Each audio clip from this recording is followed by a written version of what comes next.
Well, to answer that question effectively, we're joined by Professor Tinyiko Maluleke, who is the Vice-Chancellor of the Tshwane University of Technology.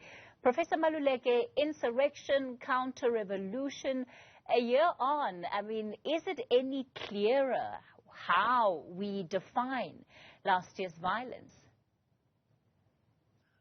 Well, I don't think it is any clearer, but perhaps it is not so much the tag we give to it as an appreciation of what actually happened. 350 South African lives were lost. Nearly 50 billion was wiped off the South African economy. The reputation of the country went into tatters. And the lack of coordination between the various arms of government was there for all to see.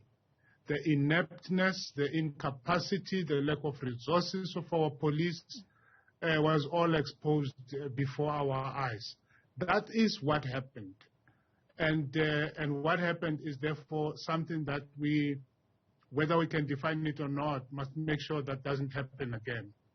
Interestingly enough, we heard the Deputy President, David Mabuza, there late last year saying that government takes responsibility. The President has also expressed those comments. But accountability can be a very peculiar thing in a country like South Africa. What does it look like? What does it even mean for Cabinet to say it has taken responsibility when there are no clear subsequent action that speaks to that accountability?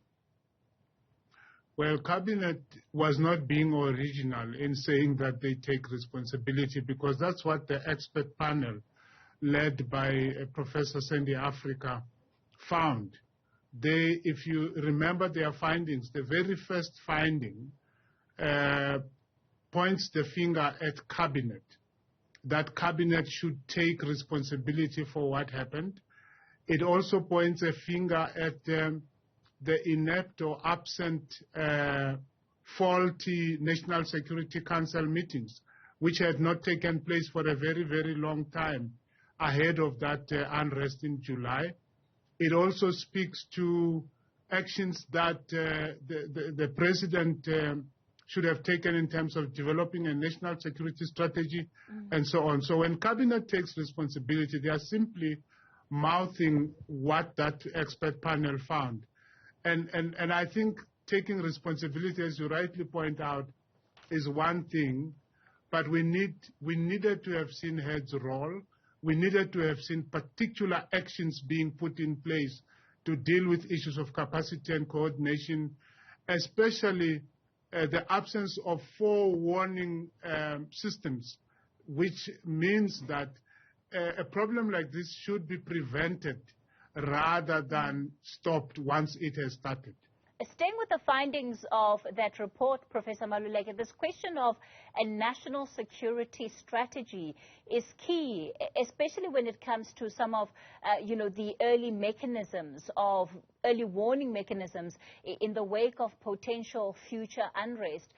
That hasn't happened, at least not in the way that the report has recommended, including just the ability of government to be able to give regular updates to South Africans about what it is doing, particularly as a response to that violence. You know, sometimes I worry that if we don't take heed, the presidency of South Africa may become a symmetry of reports, very good reports, including this report, the expert panel report that we are referring to, not to mention previous reports in the same kind of thematic area. The report that Sidney Mufamadi wrote, as well as other reports that are constantly going in the direction of the presidency. So these reports are very helpful. They point out to all the gaps, especially around, as you rightly point out, there is no national security strategy. Our National Security Council is not meeting as often as it should. And you can have as many reports as possible that tell you this, but if they don't get done, then the reports will simply die somewhere in the shelves of our presidency and in the memory of the nation, because now we have them in our own national archives. We can actually go online and read many of these reports. And of course, one of the other things that that Africa report draws us to is the state. This is the socio-economic state that many South Africans find themselves in. And after pointing out that Cabinet should take accountability, it also says Cabinet should take responsibility for poorly rolled out programs of service delivery and ensure that those are attended to in terms of alleviating poverty, alleviating the levels of inequality and improving the state of the economy. All of those things, if we look at where we are today, have seemingly worsened. That actually is the heart of the matter, Kathy. If there were no people available to do the looting, looting would not have occurred. But the fact of the matter is that with the levels of unemployment that we have, the number of young people who are not at work, not at school, not being trained for anything, the workforce of more than 8 million South Africans who are not finding jobs, if all of these people were not available to be engaged in looting when called upon to do so by nefarious elements in society, they would not have been looting. The fact of the matter is that we have enough South Africans who have little else to do and who have little to live on for them to be available for quote-unquote opportunities as ugly as the opportunity of looting that happened in July last year. And until we fix our economy, we probably remain vulnerable to incidents of looting, perhaps even on a bigger scale than we have seen before. We've seen the move to appoint a new national commissioner to move the state security agency within the office of the presidency, all of those being used as a way of giving or telling South Africans that there is greater stability within the security apparatus of the country. When we go back to that report again, it points directly to the level of factionalism that we see in the governing party and how that had a direct impact on what we saw in July last year. Do you think that we're any step closer to relations being fostered from a political perspective that really deals with the level of threat that the factionalism in the governing party then also presents to the state? Look, I don't think we should scoff at the attempts that have been made to strengthen the police, and certainly the appointment of the new police commissioner is a step in the right direction. It's something that we should welcome and embrace. It is important that the police have leadership at the highest level, credible leadership at the highest level, and I think we should applaud the government and the president for moving swiftly to do that. However, what stands out in the expert panel report is not so much that there is weakness here and there and there and there. What stands out is that there is lack of coordination. It is the coordination part that has been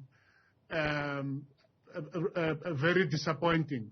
So what is the coordination between the intelligence in the army, the intelligence in the police, and the police commissioner and the minister, and so on and so forth? So it is the coordination that needs to be improved and not merely the improvement of one aspect of the system. As South Africans, Professor Maluleke, we're very good at moving on, especially from one crisis to the other. Do you believe that the kind of response that we have seen and that we continue to see today really warrants the devastation, that it warrants the destruction that we saw in July 2021, and that it's still being treated with the level of urgency it deserves? Well, I have seen a few opinion pieces that suggest that we remain vulnerable to another July unrest kind of incident as a country. I think that we should do everything in our power to make sure that we are able to prevent and not wait for the event to occur.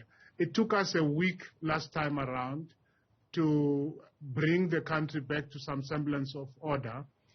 But clearly we will need more than sheer force of law and order. We need an economy that supports the kind of society that we want. Because a society where half the population is living in poverty is one that is vulnerable to these kinds of things. So at the end of the day, it is the structural, economic, social, political systems that need to be fixed alongside the security issues.